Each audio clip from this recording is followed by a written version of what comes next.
most of the morning, getting coffee and food, and trying to research how you actually get to the first one, which I'm on my way to now. I've figured out it's by bus. You can obviously get a taxi there, but getting a taxi back is quite difficult. And last time I'd done that in Quay at the water park, I was stuck for quite some time. So we're getting a public bus. It's just now a case of finding where you actually get on that bus, which is what I'm about to go and try and do right now. That might even be the bus, to be fair. So that was the bus that literally just drove past me as I was filming that. But at least now I know which way to follow to try and find the bus stop. Just a shame I've just missed it. Okay, so the place I'm going is called the Nagar Cham Towers. Nagar Cham Towers, something like that. I don't know the pronunciation of it, but it looks insane. I'll give you a bit more about the history of the place when we actually get there. Just got to try and conquer this bus. I found the bus stop. Let's just hope I don't get ripped off and hope I end up in the right place. I don't know how long I'm going to be waiting considering I've just missed one, but it'll be worth it for this place. And let's just hope the sun comes out a bit more. Oh, and by the way, not wearing this backwards is a fashion statement. I'm wearing it backwards because I've burned the back of my neck. This is actually turning out to be quite the weight. The sun has come out, which is nice, but I'm standing right in front of it. So it feels like I'm in a bit of a sun trap waiting for this bus. It's been about 20 minutes, it should be here any minute now. I think I've just seen it, fingers crossed. It has been about 25 minutes, but I think it's just about to come around the corner.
So a bit of history on these towers. They were actually founded in 731 AD, I believe. Don't quote me on that, that's what I've literally just read online. And then they weren't actually completed till somewhere between the 10th and 13th century. There's not like an exact date, but the fact that they've been around for at least 8 centuries is pretty impressive. Now I highly recommend if you are in the trunk to come visit these, considering a return bus is 14,000 dong and then the entry fee is 22,000. You can literally have a couple of hours day out for literally 36,000 dong, which is about £1. So it's really, really worth it, and it's just such an amazing sight to see. It's very touristy, so if you don't like places that are very touristy, maybe give it a miss, but even just looking out onto the river right now, it's quite a sight.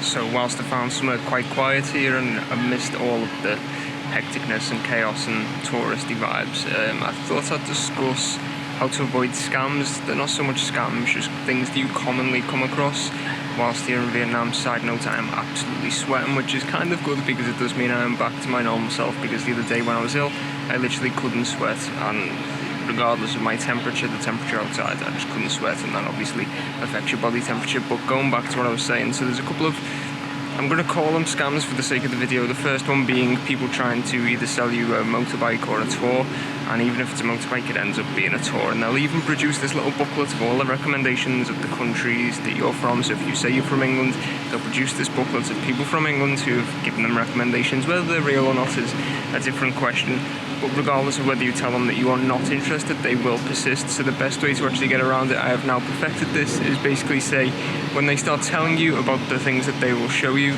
just have a bit of knowledge beforehand of what's good in the place that you're in. So in the Trang there's waterfalls and there's this place, so that's what they're going to focus on.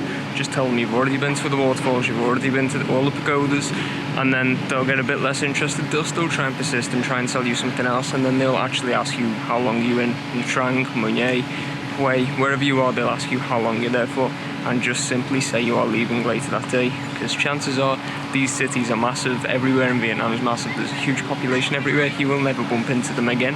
So just say you're leaving later that day. They'll shake your hand and wish you well, and then that is simply dealt with in a matter of minutes, rather than have them follow you for quite some time. And then the other little trick is make sure you know the exact price of everything, and this goes for public transport, because as I've said, they will try and rip you off on public transport. They'll try and rip you off on taxi journeys, motorbike journeys, whatever. So just do a bit of Google research and figure out the price. If there is a set price, know the set price and have the correct change. And then if there isn't a set price but there's like a price range, always offer just below and never go above. Just make sure you know the prices for everything, because you don't want to be getting ripped off and then not realizing you've been ripped off. It's only later that you've realized you've been charged like 5 times the amount. So always have a price for everything that you're going to do, and never go to a supermarket that has no prices on anything, because I can guarantee you it's not a proper supermarket and they are just going to make up the most ridiculous price ever. So there are a couple of tips for when you're in Vietnam, which I have learned throughout traveling, just that I thought I'd share with you guys, and you will not get scammed. And as I said, they're not really scams, but just things to look out for.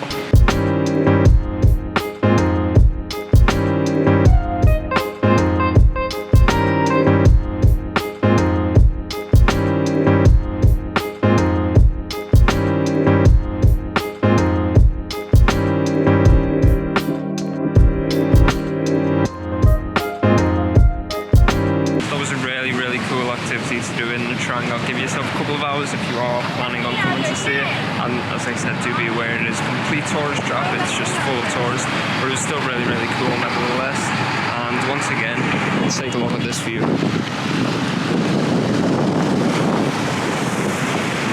That is absolutely stunning, and then the main city is literally over there, which is where we're heading right now. We're heading back there and then going to go and check some other things out, and then hopefully head to the beach, because the sun has well and truly come out today.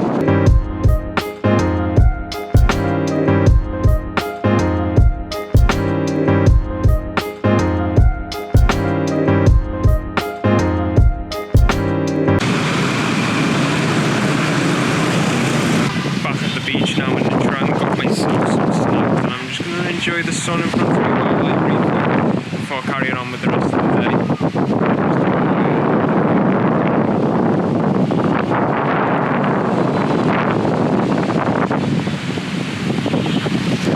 Amazing. Gone and got myself some knockoff Oreos called Cremos. See what these are all about. So because I actually have tomorrow in the Trang as well, I think I'm actually just going to chill on the beach for another couple of hours, because it is actually due to rain in about 2 hours time from now. So if I go exploring on the sunset, I'm just going to get absolutely soaked, and that way I can just go catch my baton and do the rest of the stuff tomorrow. This video is mainly, as you can tell by the title of the stuff I was talking about before, the scams and things to look out for. One that I actually forgot to mention was never actually say what's the price. So if you read online that it was 7,000, and you read on another article it's 8,000, then it just constantly flickering between the two figures. Maybe not that extreme, maybe like 20,000 and 30,000, and it just constantly goes back and forth between them two, and you're not quite sure. Always just keep the lower, and then if it is 30, then ask for 10,000. As soon as you say what's the price, then they will make anything up. If you say what's the price, because you're not too sure between the two, they will probably say 60, and once they've said 60, you can then go, oh, I should pay 60 if you don't know what's going on.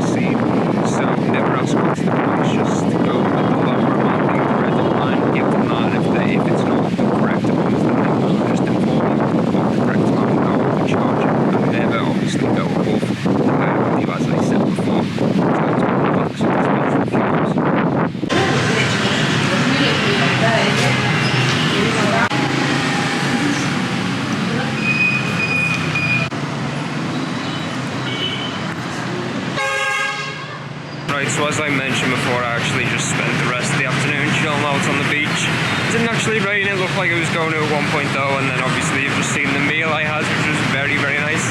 And it's 6 o'clock, which means early night for me. I'm not going to bed, I'm just going to go and work on some videos, and I actually need to do quite a bit of research for the Philippines because I didn't realise how soon the trip actually is. Well, I'm going to the Philippines literally this time next week, and I know where I want to go roughly, but I don't know how you get to each place where I'm going to stay. So I do actually need to do quite a bit of research, so I'm heading back to the hostel right now. But that was all for this video. If you did find any of the tips that I gave today useful, be sure to let me know by leaving a like. We're going to explore more of Nha Trang tomorrow. If you have been to Nha Trang, do let me know in the comments below, and if you are new around here, be sure to subscribe to the channel. Thank you for watching, guys. Until next time, goodbye.